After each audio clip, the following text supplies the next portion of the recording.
प्यारे बच्चों, DMIC online classes में आपका स्वागत है। आप पढ़ रहे हैं class 9th English grammar Hindi to English translation. प्यारे बच्चों, प्रतिदिन डाले जाने वाले वीडियोस को ध्यान से देखें, समझें और दी जाने वाले एक्सरसाइजेज को हल करें और अगले दिन दिए गए उनके हल से मिलान किया करें तथा अपने कार्य में की गई गलतियों में सुधार करें। प्यारे बच्चों, इंग्लिश ग्रामर ट्रांसलेशन में आज हम आपको एन का प्रयोग पढ़ाने जा रहे हैं। सबसे पहले एन का प्रयोग पढ़ने से पहले आपको ये जानना जरूरी है कि एन का प्रयोग होना कहाँ पर है, कैसे एन का प्रयोग करना है हमें, किन सेंटेंसेज में। देखिए जैसे कि यहाँ दिया गया है, यह मेज। देखिए इसमें एक लगा नहीं हुआ है, फिर भी हमें इसका जो भाव मिल रहा है, जो भाव हमें ज्ञात हो रहा है, उससे लग रहा है कि जो वस्तु है वो एक है ना, एक है, सिंगुलर नंबर में है। इसीलिए जहां पर किसी सेंटेंस में अगर कोई वस्तु एक वचन में हो, ऐसा भाव हमें लग रहा हो कि एक वचन में है, तो वहां पर हम एन का प्रयोग करते हैं। तो चलिए आइए देखते हैं रूल्स क्या हैं इनके। देखिए, सिंगुलर काउंटेबल कॉमन नाउन्स से पहले एन का प्रयोग किया जाता है। Singular countable common nouns, singular का मतलब होता है एक वचन, काउंटेबल मतलब जो जिनकी गिनती की जा सके, और कॉमन नाउन माने जातवाचक संज्ञाएं। जातवाचक जो संज्ञाएं होती हैं उनके पहले, और वो काउंटेबल हो, काउंटेबल जातवाचक संज्ञाओं से पहले हम एन का प्रयोग करते हैं। अनकाउंटेबल अगर हैं तो फिर हम उनके पहले एन का प्रयोग नहीं कर सकते हैं। बहुवचन में है, अनकाउंटेबल है यानी गणना जिनकी न की जा सके, गिनती न की जा सके, और जो है वजन वाली वस्तुएं होती हैं या धारिता नापने वाली वस्तुएं होती हैं, नापने तौलने वाली वस्तुएं, तो उन नाउन्स के पहले हम एन का प्रयोग नहीं करते हैं। हमेशा ध्यान में रखना है। सिर्फ कहां कहां पे करना है, जहां पर एक वचन में हो संज्ञा, है ना, और कॉमन नाउन में हो, और काउंटेबल हो यानी गिनती उसकी की जा सके, और एक हो यानी सिंगुलर में हो। ठीक है। इसके अलावा जो उसका नियम है वो है कि sound of noun start from any vowel, है ना। तो ऐसा नाउन, ऐसी संज्ञाएं जिनकी जो है साउंड यानी ध्वनि, या कह सकते हैं उच्चारण, जिनका उच्चारण किसी वॉवेल से शुरू हो, स्टार्ट फ्रॉम एनी वॉवेल, किसी वॉवेल से शुरू हो, वॉवेल मतलब स्वर से शुरू हो, तो उनके पहले हम एन का प्रयोग करते हैं, और बाकी सभी के लिए हम ए का प्रयोग करते हैं। ये चीजें आपको ध्यान में रखने की बात है। ठीक है, कि ऐसे नाउन्स, ऐसी संज्ञाएं, एक वचन की संज्ञा, ऐसी एक वचन की संज्ञाएं जिनके उच्चारण या कह सकते हो जिनकी ध्वनि किसी स्वर से शुरू हो। स्वर का मतलब होता है जैसे हिंदी में होता है आपका छोटा, बड़ा, छोटी, बड़ी, छोटाऊ, बड़ाऊ, ए, आए, ओ, आओ, यहां तक। यहां तक शुरुआत में अगर आता है तो हम उच्चारण में, तो हम उनके पहले एन का प्रयोग करेंगे, बाकी सभी के साथ में ए का प्रयोग करेंगे। ठीक है, तो आइए उदाहरण के द्वारा हम इसे समझते हैं। देखिए पहला उदाहरण है आपका, यह मेज है। यह मेज है। देखिए यहां पर इसे लग रहा है कि मेज जो है क्या है, एक है ना, तो इसलिए लिखेंगे यहां पर या एनर्जी दिस होती है, दिस इज ए टेबल। देखिए यहां पर ए लगाया जाएगा, दिस इज अ टेबल, यह एक मेज है।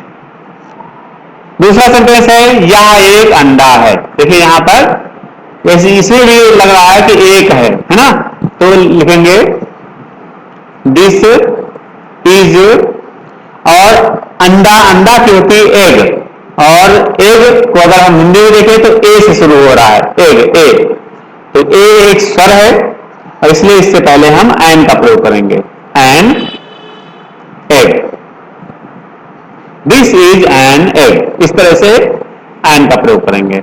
अगला सेंटेंस है उदाहरण, यह उल्लू है, यह उल्लू है। तो उल्लू या उल्लू है, इसमें हमें लग रहा है कि उल्लू एक है ना, एक वचन में है, इसलिए इसमें भी हम ए एन का प्रयोग करेंगे। तो लिखेंगे दिस इज, और उल्लू की आउल होती है और आउल आ से शुरू हो रहा है, आउल आ रहा है शुरुआत में, तो इसलिए आ स्वर है, इसलिए इससे पहले एन लगाएंगे, एन आउल।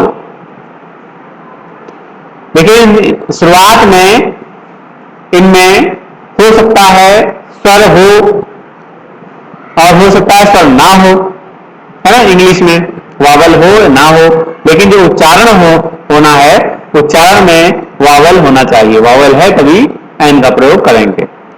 तो दिस इज एन आउल, ये हो गया, यह उल्लू है। यह हाथी है, इसका हो जाएगा this is an elephant, this is an elephant. देखिए एलिफेंट ए, इसमें भी उच्चारण में ए आ रहा है, इसलिए इससे पहले एन का प्रयोग करेंगे। अगला उदाहरण है, ये मेज है, ये मेज है, ये मेज है। देखिए यहां पर इसे लग रहा है कि एक नहीं है, बहुत सारी हैं, है ना, इसलिए यहां पर ये की एनर्जी दीज होती है और दीज के साथ में आर लगाते हैं, दीज आर, और मेज बहुत सी है तो इसलिए टेबल्स, तो दीज आर टेबल्स, ये हो गया। तो इस इनके पहले क्योंकि बहुवचन में है इसलिए इनसे पहले ए एन का प्रयोग नहीं होगा। यह रोशनाई है, रोशनाई माने होता है, रोशनाई होती है इंक, इंक माने रोशनाई या स्याही बोलते हैं, ठीक है। तो यह रोशनाई है, तो लिखेंगे दिस इज, और क्योंकि ये काउंटेबल नहीं है इसलिए एन का प्रयोग इसमें नहीं करेंगे। दिस इज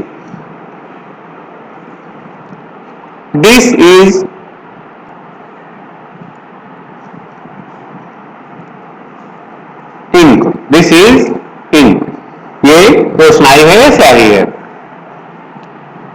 अगला उदाहरण है, थैले में गेहूं है, थैले में गेहूं, देखो इसमें भी लग रहा है कि एक बहुवचन में है ना, थैले में गेहूं है, तो बहुवचन में है, या फिर कह सकते हो कि वजन वाला है, इसलिए इससे पहले भी ए एन का प्रयोग नहीं करेंगे। तो थैले में गेहूं है। और एक चीज, जहां पर किसी चीज का होना पाया जाता है, कोई चीज बताई जाती है, तो वहां पर देयर का प्रयोग करते हैं, ये आप लोग इससे पहले पढ़ चुके हैं। तो यहां पे लगाएंगे देयर आर, देयर आर, और सॉरी आर नहीं, इज होगा, काउंटेबल नहीं है, तो देयर इज, है ना, काउंटेबल नहीं है, काउंटेबल होती तो आर लगाया जाता, बहुवचन होता तो थैले में गेहूं है, ए एन का प्रयोग इसमें हम नहीं करेंगे। तो wheat, W H double E, W H और टी ए टी होता है, व्हीट, व्हीट मीन्स गेहूं। तो देयर इज व्हीट कहां पर है, थैले में, in the bag, in the bag. तो there is wheat in the bag, थैले में गेहूं है। तो यहां पर काउंटेबल नहीं है, काउंटेबल नहीं है इसलिए यहां पर एन, ए एन का प्रयोग नहीं होगा। गेहूं है, देखिए यहां पे इससे लग तो रहा है बहुवचन है, ठीक है, लेकिन ये चूंकि काउंटेबल नहीं है, और गेहूं काउंटेबल नहीं है, ये वजन वाली चीजें हैं जिनको तौलते हैं हम, ये वजन वाली चीजें, या धारिता जो नापते हैं, जैसे दूध है उसको भी हम नापते हैं, तो इसलिए वो भी काउंटेबल नहीं है। तो इस तरह से आपने देखा कि जो काउंटेबल हैं और एक वचन में हैं जो वस्तुएं या जो नाउन्स हैं और कॉमन नाउन्स हैं, सिंगुलर नंबर में है, एक वचन में है, उनसे पहले ए एंड का प्रयोग करते हैं। प्लूरल, अनकाउंटेबल या फिर नापने वाली चीजों के लिए, तौलने वाली चीजों के लिए हम ए एंड का प्रयोग बिल्कुल भी नहीं करते हैं।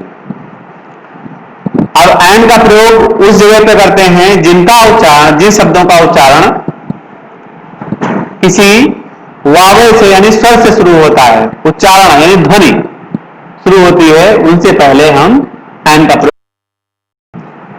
ए का प्रयोग करते हैं। बाकी सबके पहले ए का प्रयोग करते हैं। ठीक है, ये आपने उदाहरण के द्वारा समझ लिया है और आगे एक्सरसाइज करने के लिए दी जा रही है, इसको करिए और ग्रुप पर डालिए हल करके। आज के लिए इतना ही, धन्यवाद।